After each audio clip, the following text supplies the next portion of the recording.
Hello， 大家好，今天是5月13号，美股盘前行情快报，我是阿哲，我们又再次见面啦。因中美达成关税协议，美股周一全面暴涨。在买入美国的情绪推动下，市场对经济衰退的担忧明显降温。而今晚又是 CPI 数据在今天盘前会进行公布，相信大家对美股回归牛市这个观点现在非常有信心。那如果前期踏空了牛市行情上涨，那么接下来还有没有新的牛市买点呢？而假如现在还属于熊市行情，那出现什么情况可以算是明确的熊市做空点呢？我们看到今天的行情图版。我们首先来到本期视频行情目录，今天是市场观察纳斯达克指数第178期，阿哲就会通过以下的3个部分来讲解本期视频美股的行情观点。第一部分，我们照常讲解有关纳斯达克指数美股的指数市场观察。阿哲会通过170天牛熊分界线来讲解当前的牛熊转向，哪一天会是关键的做空和做多点，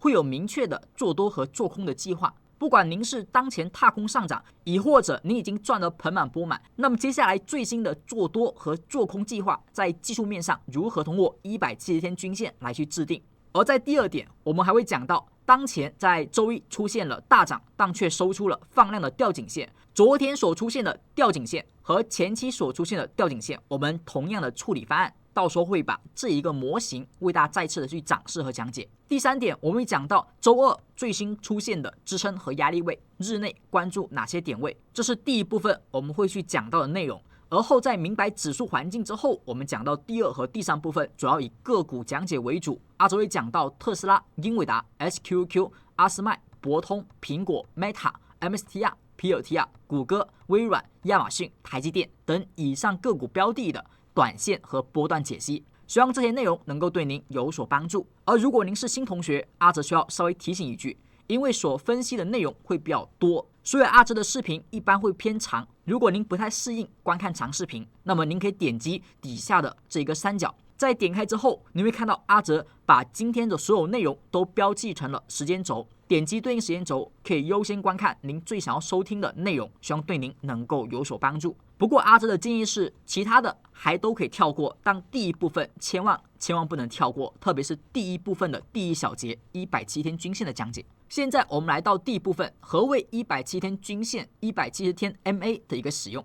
其实这根均线呢，阿哲从之前市场下跌开始时，我们就有讲到它的一些使用技巧。现在我们是再次的回顾一下。曾经我们通过170天均线，在这根 K 线确定了美股进入到了熊市，而后在后续反弹当中改变了思路，只要是上涨就以反弹看待，上涨有获利就跑，而后有做空点就立刻做空。以这种思路，直到4月8号产生这样的一根阳线之后，我们说过空头获利兑现，市场将有止跌的现象，而后市场一步一步走出了当前这种波澜壮阔的反弹行情。那这一波反弹是否会形成现在的由熊市转为牛市呢？其实我们又再次的回到了曾经的起点，在曾经牛市行情当中出现了这样的一波下跌，很多同学都在懊悔，为什么在最高点的位置我只是卖出了股票，而没有进行一个做空的开始？亦或者有同学在下跌时没有及时的把做多的仓位进行了结，而后承受了一波相对重仓情况下的一个回调行情，甚至被套。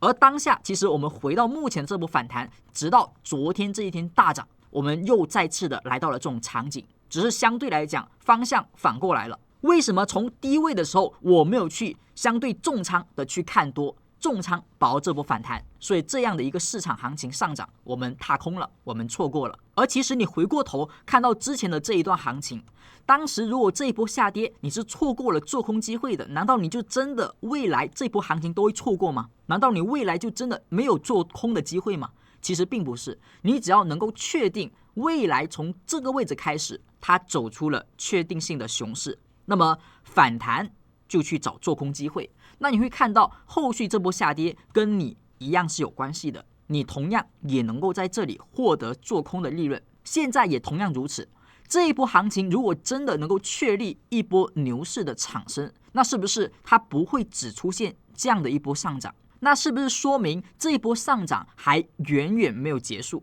只要这一波上涨真的让市场成为了牛市，那么这里仅仅是开始，未来给回调的机会买入就行。但问题就在于我如何在这个位置确认它是由熊市转牛市了，就好似我们之前怎么在3月11号的视频当中去确认这里是由牛市转为熊市。如果现在你也一样能够像之前那么去判断，那是不是我们的操作也跟之前一样？虽然错过了第一轮单边的一个下跌，但是我后续还是能够再把握一波下跌的利润。现在我虽然错过了这一波上涨当中大部分的利润，但是不是如果这里是走牛，我可以把握后续再次上涨的牛市利润。现在开始我们看到左侧的这个牛熊进行时，阿哲呢把牛市转为熊市和熊市转为牛市我们的一个序列给它去这个标记。我们先讲解一下前期这一波下跌，当时在视频当中我们讲到的一些条件，如何判断由一波下跌让牛市转为熊市。这个条件就是在熊市进行时，它有符合3种要求，每达成一个就已经意味着当前的牛市是不太稳妥。第一点就是170天均线要先出现有效突破，或者说有效的跌破。关于这一部分讲解，我们看到这一个图表。那目前呢，我们先来说一下170天均线怎么去确认有效的跌破和突破。那么我们来看到这一轮行情的上涨，从前期这一轮23年的低位牛市的底部开始走出的上涨。那么后续对于170天均线，其实每过一段时间都会有一次回撤，而这3次呢，在没有有效跌破170的情况下，都产生了牛市的大底行情，而唯有这一次出现了有效跌破170，而后产生了下跌的空间，产生了由牛市转为熊市的一个条件。那么当时是怎么确定这里的有效跌破？我们把图板放大。首先，对于一根均线的跌破，它必须得要是收盘价跌破。那么看到这里，当有收盘价跌破时，才能够去开始验证是否有效的一个跌破。那么收盘价跌破还只是一个首要的确认条件。第二点就是它得要跌破2天，比如说像这里跌破了1天，第2天收回，这是不算有效跌破。我们要的是跌破了1天，然后第2天依旧收盘在这根均线之下，才算是能够去观察。一般呢，阿哲会把第1天的跌破标记为1号 K 线，第2天跌破的 K 线为2号 K 线。那么在这2根 K 线当中，我们选取高点偏低的高点，低点偏低的低点，确定一个牛熊转换的重要区间。我们知道牛市转熊市没有那么简单，熊市转为牛市也没有那么容易，因为趋势一旦形成，不会轻易的反转。所以当时哪怕是这样的一轮明显的下跌，我们也不会在这个区间被跌破之前去确认它真的是由牛市转为熊市了。我们唯有在这一根 K 线出现的时候，收盘跌破，而且很明显是有效跌破这个区间的下沿的时候，我们认为它是一个由牛转熊的第一步开始，也就是170在这根阴线确认有效跌破，也是当时阿哲发布视频说目前美股熊出没的一个原因。从这根 K 线开始，我们改变了做多的思维，市场只要反弹，我们就找做空点，而上涨反弹有利润就跑。从这一个位置开始，我们作为这种思路去参与交易，而又因为这种思路的及时改变，我们后续这一波下跌基本都是参与空方的机会，而反弹都是及时的提前的去左侧跑。那么确认了熊市进行时的第一点出现了有效跌破170之后，我们下一步该怎么做呢？为什么当时4月8号我们在这里能够确认股价已经算是熊市下跌的一个关键目标的完成？这里就要涉及到空间方面的测算了。通过170天均线，你可以计算出在熊市目前运行时，它向下跌，它会跌到哪个位置？一般呢会有3个关键价位。第一个目标呢，就是把股价跌破170均线之前的那一个波段高点往下垂直看它的空间，再往下去计算它的1倍空间，那么就是第一个目标位。而如果有时候相对极限的话呢，它会往下再扩展0.5，或者说再加1倍，所以我们就可以得到3个重要的空间，就是当时的2和2.5以及这个3。所以这一波股价从反弹170到下跌到它的一个3倍，也就是说其实是2倍的空间。它这个3呢是这么算的，上面这里算1，这里算1，这里算1，所以它这里是3。所以当时跌到这里，它就面临到了一个很重要的支撑，而后在此产生了一个反弹。这也是当时呢在这一路下跌当中会提到的一些重要的支撑位。目前股价的反弹可以认为是在熊市进行时的第3点107天均线下行并产生压力，当前其实还没有出现第3点。第1点和第2点熊市进行时都满足了，但第3点当下还没有满足，因为170呢还没有往下走，170目前也还没有产生明确的压力。那么现在有没有可能在熊市进行过程当中突然之间转为牛市进行时呢？是有可能的。所以我们反过来去看到牛市的进行时，第1点就是107天均线要有效的突破，它当前已经符合我们突破的第一个观察点，就是收盘价已经站上。好，收盘价站上不代表就真的是有效的突破170，它还需要再确认一下。目前属于1号 K 线，今天的收盘价如果还站在这之上，就是2号 K 线。在2根 K 线当中选择偏高的高点，而那个偏高的高点被收盘突破时，当出现类似于之前这一根阴线，它这里应该就出现类似的阳线时，我们以2号 K 线或者说是1和2当中偏低的低点作为止损，看第一个向上1倍的目标。这个测算的标准呢是按照这个低点去算的，往上1倍，再往上测多1倍，极限呢再往上看多1倍。会面临2个到3个的重要压力，就跟前期这一波下跌的测算是一样的。明白了这个牛市进行时，你就会明白多头接下来真正的一个有效牛市的进场点。它也是为什么在这一波上涨当中，阿哲认为越涨越卖，其实哪怕踏空，哪怕真的后续会有上涨，也没有必要担心的一个原因。因为真的是牛市出现，真的是熊市反转，牛市到来，那么未来你一定还有一波行情能够去参与。我们去担心所害怕的不是说这一轮行情的踏空以及我们的一个失误，我们怕的是每一次行情的产生你都踏空，每一次行情的上涨和下跌，没有一轮行情是属于你的，没有一轮行情是你看得懂的，这才是我们所担心的。在股票的交易当中，我们不用每一轮行情都能够赚钱，都能够参与。这一轮下跌我做空，这一轮下跌我做空，这一轮反弹我能做多，这一波上涨我也做多，下跌我做空，上涨我做多。不用每一次的涨跌你都参与，不用每次都想要从低点拿到高点，从高点拿到低点。我们只要知道，在这样的一个轮回当中，有那么属于你的1到2段看得懂又拿得安心的行情即可。这才是最关键的，交易者能够长时间在股市当中去获利的一个关键。真正能够在股市当中持续的盈利的，绝对不是每一轮行情都能够参与和赚钱的，一定是有专属于它的节奏，它一定是拥有自己的节奏，什么时候该交易，什么时候我要观望，而我观望哪怕踏空，我也照样下次我还是会这么去做。在看懂第1点做多的方向之后呢，我们再看到第2点空方。空方的一个依据在于，目前没有出现牛市进行时的第一个条件的有效达成，当前还是一个雏形，有可能反转，但还没有到反转。所以1号 K 线形成了，那2号 K 线就会形成吗？不一定，因为如果今天收盘跌破170天均线，那么就不会形成。那不会形成，它就还是保持在熊市进行时的第3个阶段170天均线的压力验证当中。所以这里要么是一个牛市的起点，后续找回调买点即可；要么就是一个熊市史诗级的做空点，是一个难得的熊市当中的反弹极限的高位做空点。现在通过170天均线，在这个阶段我们就可以有2方面的一个参考。它如果是真的走牛市，我按照交易去进行突破买进，作为第1次的短线买点；而如果它这里真的是维持在熊市行情，属于一个熊市反弹极限高点的位置，那么它的做空利润就会很大，所以这个地方它也将属于空方不能够舍弃的地方。阿哲认为，一旦产生空方入场点，仓位将会达到3成。也就是说，这一个信号，只要在这里真的确认了是滞涨是高点的信号，那么仓位直接可以拉得比较高。阿哲所说的仓位3成，已经是特别保守的预设之下所进行设立的一个仓位分配。这里所产生的做空点有很多，但是做多点就只有那么一个，就是2号 K 线的高点被突破去买进。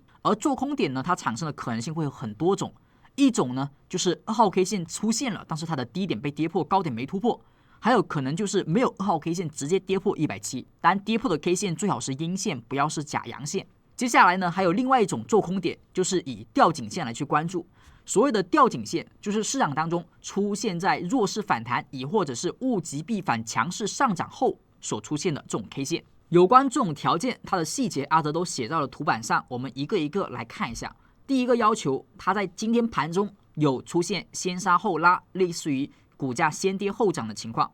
而后呢，它的实体日线上的表现是 K 线的下影线要大于2倍的实体，而后它的上影线一般是不长的。出现这种情况之后，那么吊颈线后的一个离场的条件是什么呢？大家注意了，吊颈线不是直接作为卖点，就类似于前期出现的吊颈线，它不是直接作为卖点。卖点会有2种情况，一种是出现吊颈线之后直接下跌，以及出现吊颈线之后还出现上涨，这2种情况。那如果直接出现下跌呢，我们需要有那么一天收盘价直接跌破吊颈线的最低价，那么它作为离场信号，以作为空方进场的信号。第2种和第3种就属于在吊颈线之后呢，没有出现下跌，而还处于收盘价抬高在吊颈线之上，那么我们就需要等待一些明确的下跌 K 线，比如说今天收盘价比昨天最低要低，亦或者是有那么一根空方 K 线，类似于负阴线，亦或者是关头阴线等等 K 线，或者说运线下破也都是可以的，就是它一定要有一个确认的下跌信号。而吊颈线上吊当天高开为佳，高开越多越好。吊颈线当天上吊当天有明显放量，特别是爆量天量，效果会更好。而昨天的美股受中美谈判这个利好的原因，出现了大幅高开，同时是明显放量，当然还没有是天量，但是它也满足了很多的吊颈线的优选条件。而现在我们看到图板当中的白色 K 线就是吊颈线，当然它不是每一个都标准，但它肯定呢属于 K 线的下影线大于实体2倍，然后上影线不是很长。我们看一下纳指前期所出现的，比如说这一根是吊颈线，在吊颈线之后呢没有再涨，而后它是跌破了它的低点，所以这属于一个做空点，已属于多头获利之后的相对兑现点、离场点。这一天呢也是吊颈线，第2天直接就是大跌，那么这里呢没有很好的离场点，所以得要盘中去小心。这一天属于吊颈线吗？它不属于，一般不找下跌时产生的吊颈线，找上涨的。上涨时出现吊颈线，而后这3天再次的上涨，是不是属于它高点之上啊？就不用等它去收盘跌破它了，我们就等一个相对的空方 K 线，比如说负阴线，那么是不是也是要小心的？像这个位置又出现了上涨时的吊颈线，而后没有涨，那么就下跌的，那么跌破是不是也要小心后续的风险？而最近的这一波上涨呢，它也出现了这一次以及这个和这个都属于白色 K 线，当然中间这里是下跌的，所以这一根呢不算。这一天是，这一天也是。当时在这一天出现之后呢，股价没有收盘跌破它，而后上涨时也没有出现我们要的负阴线，亦或者是收盘比昨天最低价低的那么根阴线，它都没有。它后续产生的 K 线下跌基本上都是阳线，所以不是一个特别明确的一个条件。那么现在又产生了一个上涨当中高开而且放量的吊颈线，结合170天均线它的首次的突破再验证有效。这里如果出现那么一根阴线没有继续上涨，而是跌破它的低点，那么属于另外的做空的明确点。而且在这个位置所产生的做空点呢，它的仓位会比之前在9连涨之后所产生的那个1成仓位保守的入场点会相对更好一些，它是可以直接进入到了第2阶段，属于物极必反后的做空点。所以在这个位置所产生的做空信号，你可以直接把仓位放到3到4成，当然这个相对的4成就有点激进，3成2成差不多还不错。而如果它这里是继续往上涨，出现了2号 K 线，那么就一样的等待一根空方 K 线即可。当然在这种吊颈线出现之后，最简单的做空点，你也可以说当一根阴线收盘比昨天最低价低时也是可以的。以上就是在170天均线下我们去规划的多方和空方的策略，多头相对的踏空者后续的一个重新买点，多方所设立的是一个踏空者后续如何再去买进，而不是现在去买。现在买呢相对危险，但是后续出现2号 K 线的突破买点，它的空间就会大一些。而假如您目前已经持有多头仓位，并且已经是有所获利，那么你要再加仓，也可以通过2号 K 线来去界定。那么对于做空者，亦或者是后续产生什么情况下要小心，反而要防守做空呢？就是看第2个条件。所以这是我们的第一部分，根据170天均线和吊颈线来确认的多空策略，希望对您能够有所帮助。那么老同学收听到这里，那么希望大家依旧不要忘记点一个小红心支持阿哲的视频创作。如果您的时间相对充裕，可以点开视频底下的评论区，打开评论区留下您的一句宝贵评论。感谢老同学的照常支持。而假如您是新同学，那么阿哲希望您在学有所获的情况下，可以点击阿哲视频底下的订阅按钮，成为阿哲讲究频道的订阅粉丝观众。在显示已订阅之后，说明您已经订阅成功，而再点开全部铃铛，那么在未来阿哲的每一期公开视频发布之后，您就可以首先第一个收听到阿哲的视频，阿哲会立马通知到您。这也是一个不错过阿哲观点的一个必须要去点开的一个设置，希望大家如果没有点开小铃铛的，也记得点开这个小铃铛。那么接下来我们来到本期视频第一部分的第3小节，有关日内的撑压。这个日内撑压是每天阿哲盘前都会去公布的，每天日内它的一个支撑和压力位。那么今天我们来说一下本周周二关键的日内支撑和压力点。只要您是今天订阅了阿哲的同学，那么各位粉丝观众朋友，您在未来的一段时间之内都会在盘前收到阿哲这条我们的盘前解析短信。这个信息呢是在 Telegram 当中去公布的，一般呢会有2部分，像我们刚才所讲到的第一部分170天均线的使用技巧。所以在昨天的5月12号盘前解析中，我们是在香港时间5点17分所发布的。在这里呢，阿哲就讲到了一些关于美股现在要看到的170天均线，今天呢已经可以确认是会形成1号 K 线，而昨天也算是如期的形成了。而同样，昨天的收盘价也突破了前期扭转熊的 K 线的高点，当然都还不属于完全确认有效的突破。当前我们就要去关注了，能不能借助本次的利好，它出现熊转牛市的关键2号 K 线的突破。如果出现，我们就继续转变思维，从之前的熊市变成牛市。关于这部分内容呢，刚才我们讲的很详细了，所以就不再去强调了。下方的这一部分内容就是讲到每天的日内支撑和压力位，这里阿哲会讲到3只标的，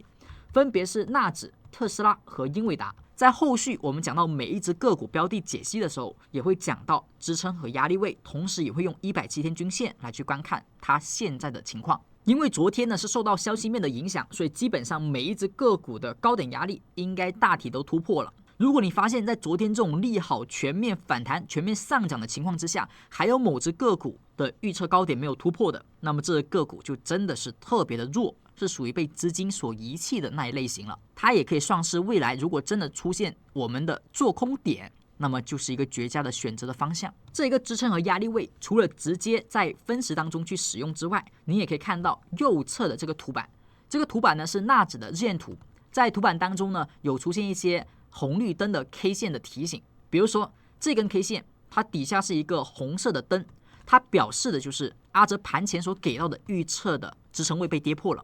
只要预测支撑被跌破，那么就说明它属于空方很强。那么在反弹时出现，以及在熊市的下跌时出现，都属于空方在加速，属于下跌有风险，大概率后续会有一个下跌的空间。而假如股价出现了一个绿灯 K 线，说明什么呢？说明这一个位置阿哲盘前所给到的预测压力是被突破了，那么它反之突破压力就说明多方强势，那么就会股价走强。当时在这个位置我们就通过红绿灯把握了这一波反弹，只是呢在出现了绿灯转红灯之后，我们这一波行情也就是说它结束了，亦或者是我们就放弃后续的行情了。只是在后续出现了绿灯转红灯之后，我们就说多头走到这里其实已经差不多了。但后续呢，又因为消息面的一个影响，出现了继续的延续上涨，所以这一轮行情就属于阿哲目前为止所踏空的行情。当然了，从纳指的角度来看，这里是红灯之后，目前才转绿灯。但从标普的角度，当时这里是不是出现了一个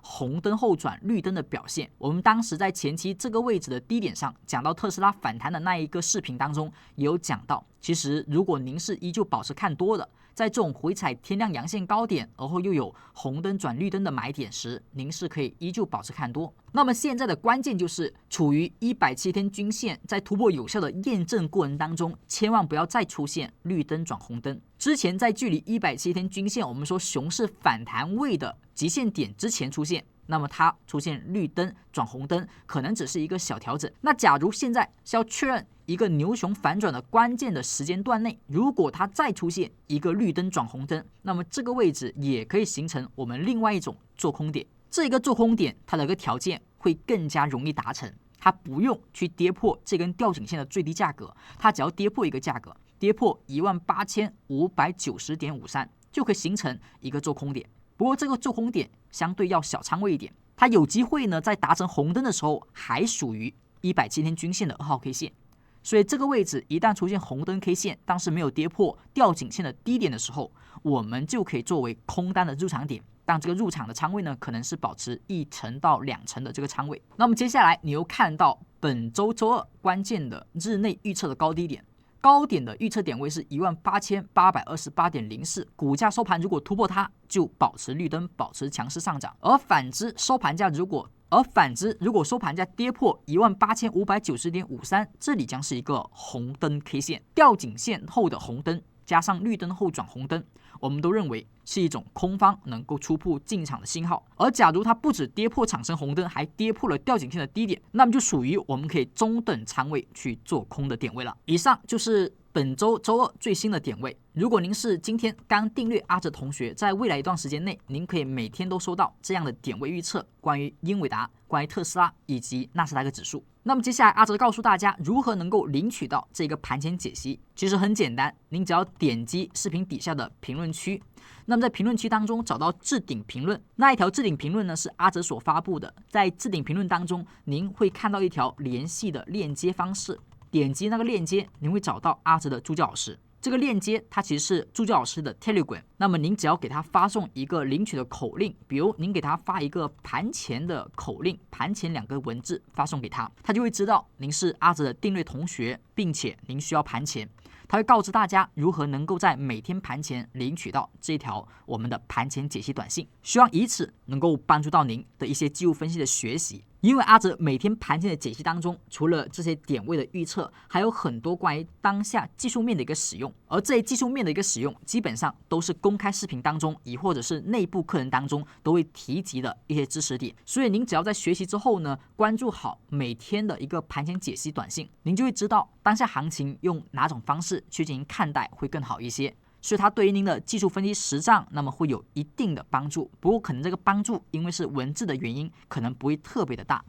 所以阿哲对于订阅粉丝同学，如果您真的想要学好技术分析和应用于实战当中，阿哲更建议您看一下订阅同学的其他一些福利。除了刚才所讲到的盘前解析和点位预测，我们还准备了专门的学习小组以及进阶知识内部直播。另外的2重福利可能对于您的帮助会远大于盘前解析。这里要提醒我们的粉丝学习小组，不是每一位同学您在订阅之后都能够有资格去加入，因为这个粉丝群组阿哲希望人数控制到一定的数量，不要太多，所以不是每个同学都能够随意的加入，他需要满足一定的条件。您必须真正有时间花在学习上，才有机会进入到这个群组。而要满足这个条件其实很简单，您只要能够参加1节我们的内部直播课程，完成1次我们课程当中老师所布置的作业就 OK 了。那比如我们看到本周的课程的课表，本周我们会举行狙击龙头选股攻略的一个课程，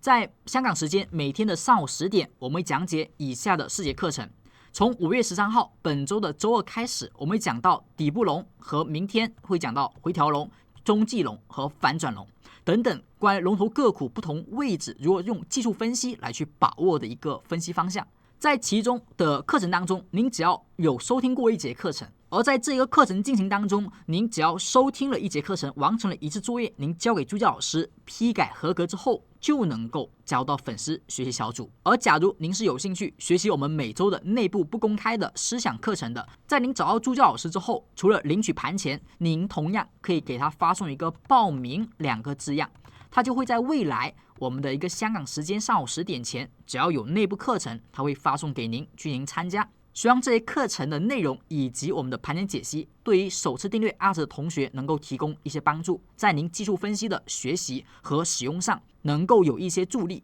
感谢您的订阅。接下来我们来到个股环节。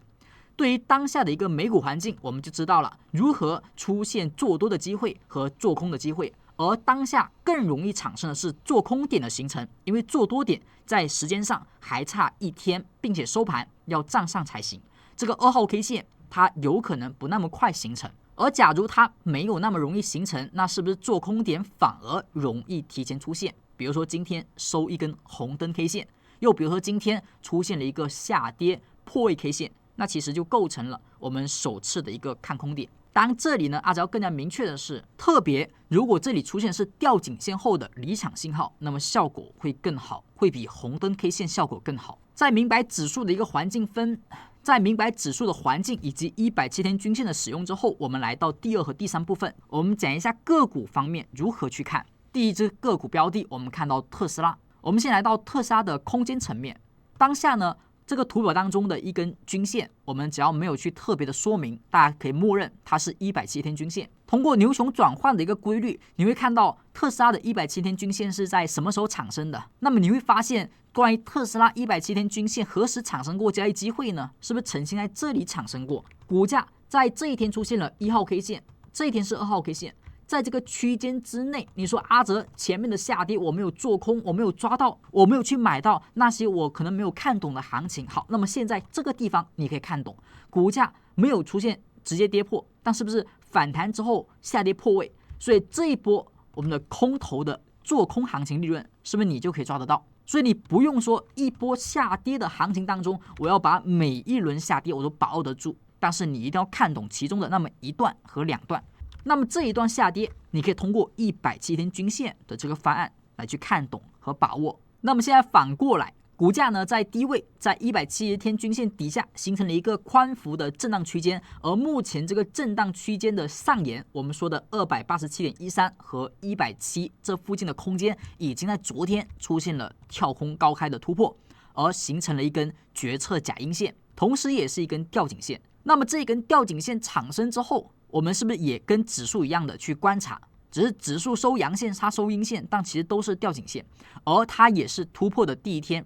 今天如果收盘价还在这之上，就属于突破的第二天。当这两根 K 线偏高的高点能够再次被突破时，是不是能够往上去看1倍的空间？当时特斯拉这个底部支撑的位置，其实也是从这个高点往下看1倍的空间，而后来到了这个点位。大家如果感兴趣，可以自己去测算一下这个高点到170的数值的距离和这个数值到底下延伸1倍的距离，其实就是这个低点附近的支撑，它刚好是走了一个1倍空间。那么假如这里也产生了突破，那是不是可以通过这个位置的低点往上扩展1倍的空间？那么你就可以计算出来下一个位置它的压力位在哪里。当然这个呢只是初级的目标，因为往上呢你还可以再看1倍空间，我们说的极限位就是相对2倍的空间。而假如没有出现这种做多点，反而是往下出现吊颈线的离场信号，亦或者是跌破170，那是不是特斯拉走到这里，我们说也是一个做空的方向，做空的机会产生。接下来我们再讲到有关于资金和动能方面如何去看待当前的特斯拉。目前呢，我们看到特斯拉的一个日线图表，上方是红绿灯，中间是 BVD， 底下呢是龙头引力。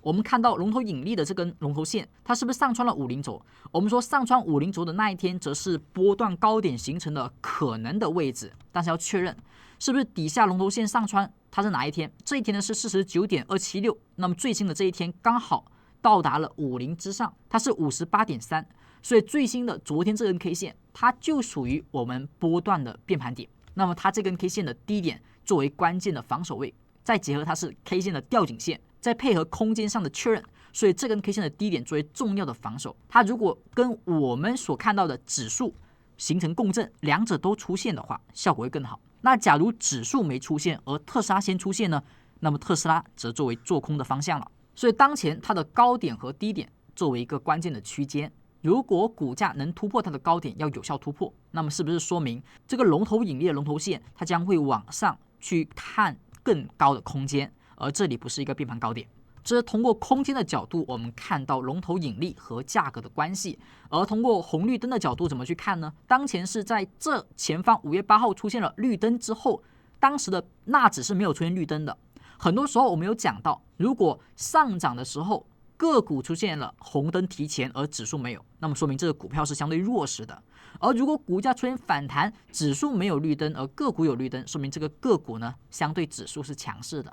而最近的指数只出现了1个绿灯，而个股它有3个绿灯，所以当前它是强于指数的。我们现在唯一要看的就是它的红绿灯什么时候会转成红灯。如果指数没红灯，它先出红灯，那么再一次的会由强转为弱。所以当下我们看到具体今天的预测点位，今天特斯拉的低点支撑是314.94，特斯拉的高点压力是325.65，关注这两个价格。以上呢是关于特斯拉的讲解，接下来我们看到英伟达。目前我们所看到是英伟达的空间图表。英伟达呢当下来到了左侧曾经所画的这个灰色的空间块，这个灰色的空间块我们曾经是用它来去测算这一波反弹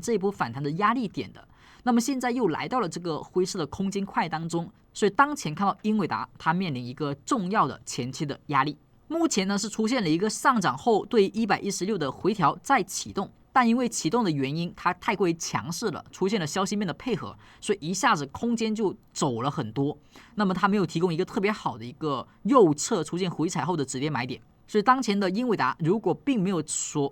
手中并没有持有仓位筹码，那么在这里其实也就没有必要去买了。为什么呢？因为从170天均线的角度来看，指数包括特斯拉目前很多个股都突破了，但是英伟达还是没有突破，所以还离有一段距离。所以目前呢，关于指数都没有完全确认反转，那更不用说连突破都没有突破的英伟达了。接下来我们看到资金和动能层面，目前的英伟达当下依旧是绿灯，因为受消息面的影响，所以上涨的力度很强势，所以昨天的很多个股其实都是属于绿灯 K 线。我们要关注的就是在这种大幅度上涨之后的绿灯，它会不会快速的转为红灯？如果会，就说明昨天的上涨大部分的消息已经被消化了，那么就属于利好出尽了。而如果没有出现立马的红灯，那么还可以继续我们去看一下下面的一个绿灯会何时产生。而从龙头引力上呢，我们之前也说过，50轴的这根 K 线目前出现了一个突破，那么突破是否能够把它站得稳，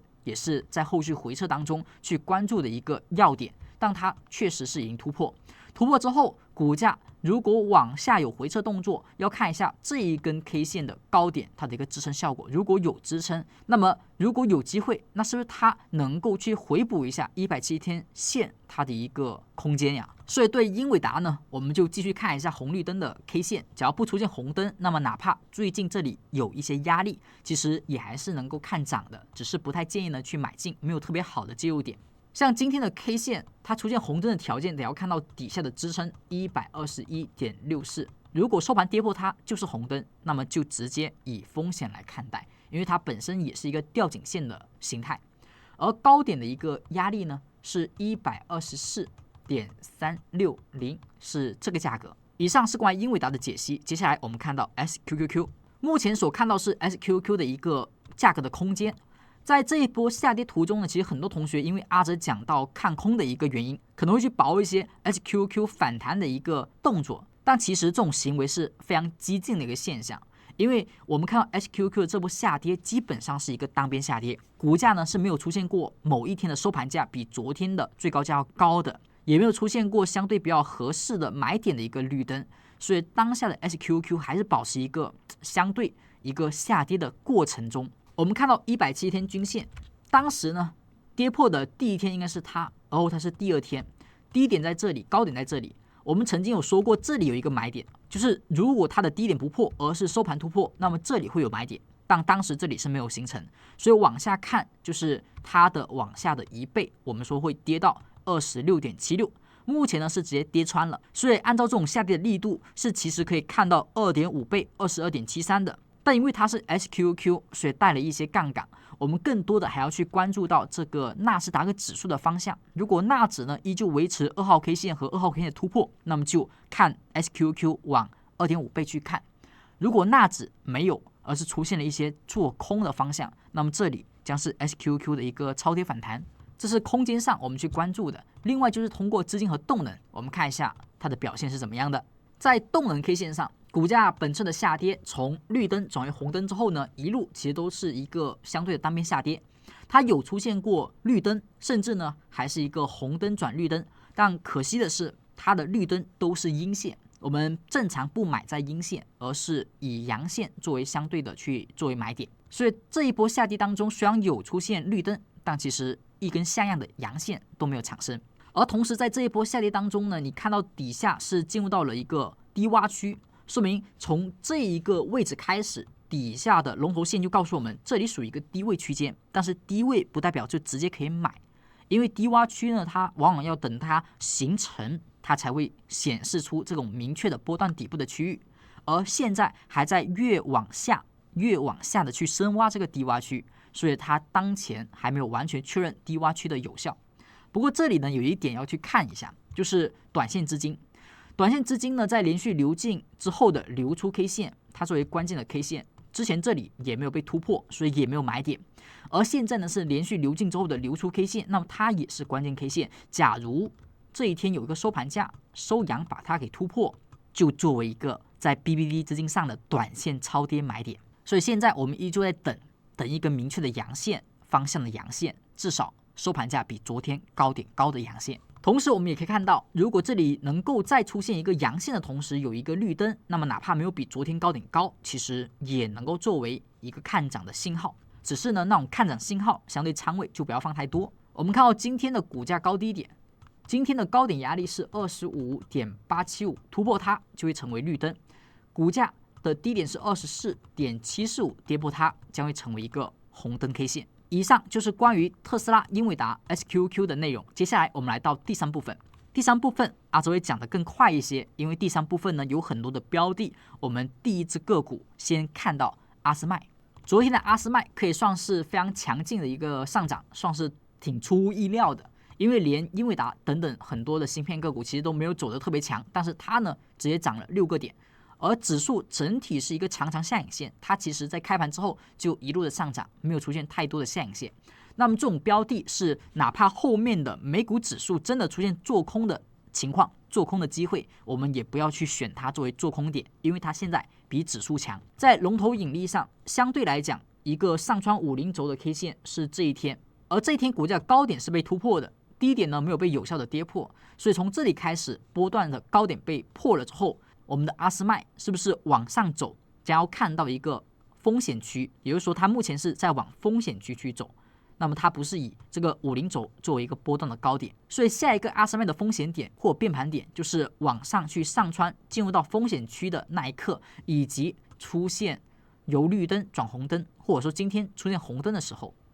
在动能 K 线上整体是一个震荡的变化，所以不是有特别明确的一个变盘点。我们看到今天的动能 K 线，它的低点得要守住 739.79， 高点要看到 760.93 作为压力。如果今天阿斯麦跌破 739.79， 那么方向上是不是也是有机会出现向下，因为它属于绿灯后的红灯 K 线。同时我们也可以看到它的107天均线目前是不是在前期一路往下，一路呢走的是一个熊市进行时，而现在它已经出现了突破的第一根 K 线，这已经是很久之前都没有做过的一个事情了。曾经在哪里有出现过突破呀？是不是在这个地方曾经出现过突破？我们看一下，这里突破了第一天，突破了第二天，好，突破第二天里面选偏高的，以及2天里面选偏低的这个区间，往上走了一根 K 线，又出现了下跌，而且是那种特别强势的断头铡刀的下跌，一下子吞了前面4根 K 线。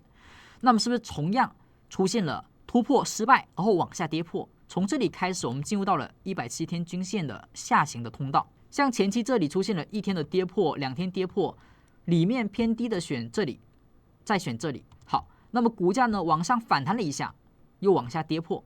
这个位置呢往上没有突破有效而往下跌破，是不是从这一个区间走了一个震荡行情之后，它选择还是往下的，连续的2次的跌破，连续的2次的跌破，所以就从前面的一个牛市进行时，从这里开始转为熊市进行时。那么直到目前为止都没有产生特别有效的一个突破，那么这是第一天。接下来呢，看一下会不会有第2根 K 线，然后我们按照170去看也是可以的。下一只标的我们看到 ABGO 是博通，博通呢其实很早之前就突破了这个170，所以曾经我们说过它还算是比较强势的，在很多个股当中，它的突破170的第1根是它，第2根是它，突破之后呢往上再突破，那是不是要看1倍的空间？这里呢阿哲就测算的比较简单了，这个1倍空间可能不是很准，但你也可以看到1倍空间大概是216左右，而现在博通是222，所以它刚过了1倍空间。那么接下来呢，你要看一下1倍空间过了之后会不会滞涨，如果它不滞涨往上继续走，那么是不是可以看到1.5倍和2倍？所以大家可以用这种方式去测算一下博通的一个点位，而它的一个起点是不是有效突破170之后走出了上涨，它比特斯拉、比英伟达都要找突破170而走出上涨。从底下的龙头线来看，它也是前期略过了这个50轴，目前是比较靠近我们的上方的一个风险区，所以这是目前博通的一个看法。当下呢，看一下会不会有红灯，以及之后呢会不会进入到一个风险区当中。同时在空间上呢，你可以自己去算前面的低点到170的空间往上扩1倍到1.5倍，那么这个位置看它的压力。这里阿哲给一下我们在今天所关注博通的一个价格的低点支撑，它是218.73，高点的压力是224.63，关注这两个价格。接下来我们再看到 AAPL 关于苹果的股价运动，苹果呢是相对比较弱势了，离170呢其实也有很远的距离。前期在出现了170的跌破，这里是1，这里是2，跌破之后呢没有去突破，选择了下跌反弹再下跌，是不是确认了至少这一波下跌你是可以知道的？而现在是股价离170还有一段距离，所以它肯定呢是属于比指数弱势的。如果后续指数真的有做空点，那苹果是不是首当其冲？我们可以作为关注点。在底下来看，在 BBD 上是不是出现了连续流出之后的反弹流进，而流进这一天是上穿 K 线。我们说上穿 K 线有变盘高点的嫌疑，那么下穿 K 线呢有变盘低点嫌疑。之前这里是高点，这里是低点，那么这里上穿了，那它会不会是高点？所以苹果大家注意了，如果目前的指数真的出现做空点，那么苹果这种个股首当其冲作为首选的方向。接下来我们再看到它的预测高低点，我们看到今天的预测高点是213.288，预测低点是208.77。如果跌破苹果这个低点，那么这里直接作为转空点。更为准确的信号是结合指数来进行判断，如果指数也有转空点，苹果也有转空点，那么效果做空会更好。下一只标的我们看到 Meta 呢是处于这个170天均线刚出现有效突破的一个过程，出现了第一天的突破，第二天突破，那么这个区间之内呢选择没有跌破而是突破，所以往上你也可以去看一个空间。 Meta 呢它的一个空间点的预测可以用这个地方的低点去测，那么对于这个测算的结果大家可以自己去测一下，阿哲这里呢就不去测了，因为这个阿哲平时测呢比较多用的是附图这个测的不是很习惯，大家可以自己去用自己所习惯的一个工具去测一下这个1倍空间往上的扩展，就可以找到那一个1倍空间的一个压力位在哪里了。然后我们再看一下底下的这个龙头线，龙头线呢在哪一天上穿50是不是在这一天上穿了50？好，这一天上穿了50之后呢，股价是不是后续选择了突破？那么这里其实也说明它是比较强势的，后续不管它是调还是涨，这种股票它如果有支撑，是不是还是有机会？所以像 Meta 这种已经是形成了往上突破，而且提前于指数突破的，就不要着急用它来去做空，哪怕有做空点，也小心不要随便的做空这种个股。我们要找做空点呢，最好找的是170天均线还没有突破，亦或者跟指数同步的，或者说它离170还很远的。我们再看到底下的连续的资金变化，连续流出之后的流进是它，所以它呢也算是一个 BBD 短线上要去关注的 K 线，低点为支撑，高点为压力。而我们看到今天的预测高低点，今天会不会变成红灯呢？看到一个价格630.23，跌破就是红灯，高点的支撑是649.59，突破就是延续绿灯，延续往下一个空间看。我们再看到下一只个股是 MSTR， 昨天是受到股市大涨的一个影响，那比特币之中的资金呢也有点被影响到了，所以 MSTR 呢没有出现明显上涨，反而是下跌，出现了红灯。那么我们这里来看一下，这种出现红灯呢，肯定在昨天的市场当中就属于相对的弱势了，结合它出现的是一个相对的高位区，因为底下的龙头线已经是很长时间进入到了预警区了，只是它进入到的那根 K 线呢没有被跌破，依旧的延续上行，所以它虽然是在预警区，但是跟 SQQ 一样，它属于一个在确认的过程。我们看到关键的 BBD 的 K 线上连续流出之后的流进是这根 K 线，那么把这根 K 线呢作为标记，它的低点作为支撑。昨天虽然有红灯，但没有跌破关键 K 线，所以红灯 K 线所产生的做空信号呢，可以当是我们小仓位。对于 MSTR 走了到现在依旧在170之上的个股，能够去选择做空吗？其实也不是不可以，你可以完全把它当做是一个牛市行情当中的波段高点，而向下的空间就是170天均线，它是不是离得也是蛮远的？那么这种均线后的乖离，它也可以产生一种下拉的力量，它也可以作为空方的一个目标价格，还不是一个很明确完全放心做空的点。更加明确的就是有一根 K 线继续的把左边这个我们的变盘点给它跌破，那么在 K 线动能上以及在 BBD 短线资金上，它也算是一个方向性选择向下。今天如果继续红灯，那么其实就是放心做空的点，而如果今天转为绿灯，那么就千万不要再做空了，因为红灯后转绿灯，说明昨天的红灯只是意外而已，它只是一个相对的骗线行为。看到今天的预测高低点，低点的支撑是 392.26， 高点的压力是 413.47， 关注这两个价格。我们再看到 P2TR， 那么像 P2TR 它其实也是一个强势的个股，因为它一直处于107天均线之上，所以是一种比较强的一个表现，但它也目前远离了170，就跟前期的高位一样，它远离了170，是吧？当时这里出现了一个白色块，也是呢预警区，现在也是白色块，也是预警区，所以在这个位置你去做的 P2TR， 阿哲觉得没有太多必要啊，或者说你选择其他个股，像特斯拉突破2号 K 线，像一些其他个股跟指数同时转牛，转为有效的突破买点，那种个股是不是更好一点？像 P2TR 呢，已经是再次处于波段的一个高位区，同时在左侧的高点上，现在你去买进，是不是相对不太应该，或者说不是一个做多的优先的选择方向？而做空方向呢，我们就等什么？等一个红灯出现。我们看到今天是否会出现红灯呢？关键的一个低点和高点在哪里？今天看到低点的支撑是 116.735， 高点的压力是 122.66， 关注这两个价格。我们再看到下一只个股是谷歌，谷歌出现了一个绿灯之后转为红灯，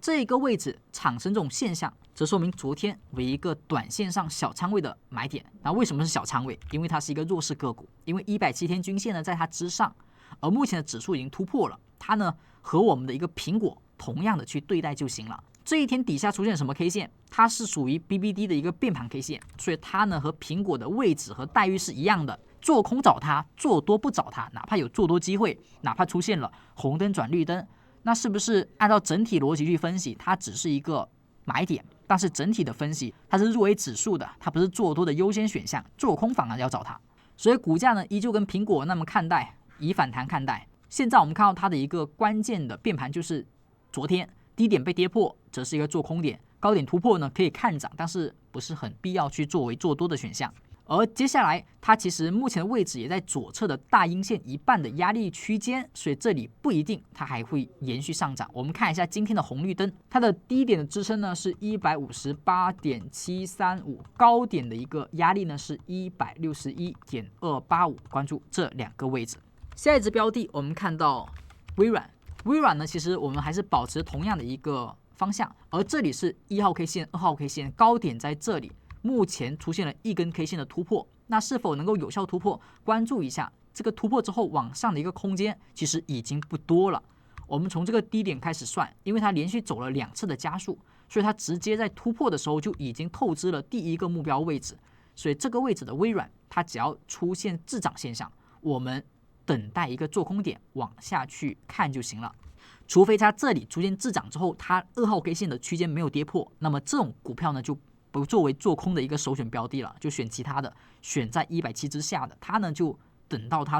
真正彻底走弱了，再去观看它的一个做空的一个方向。现在是因为它临近170后的第一个空间，所以你可以去看一看它的滞涨会不会出现。而在龙头线上呢，它是不是也跟 P2TR 和 MSTR 一样的，处于一个波段的高点区域，就等一个做空 K 线。前期的做空 K 线呢是阳线，所以不太建议去参与。现在看一下会不会出现另外的。今天的低点支撑它是 444.52， 高点的压力是 454.11， 关注这两个价格。我们再往下去看，看到亚马逊。亚马逊呢，它跟指数基本上属于同步，因为它也是第一天突破。前期这里出现了一个跌破1天、跌破2天之后，在这个区间形成了一个震荡，没有出现有效跌破，再次的跌破，是不是就出现了一个下跌的空间？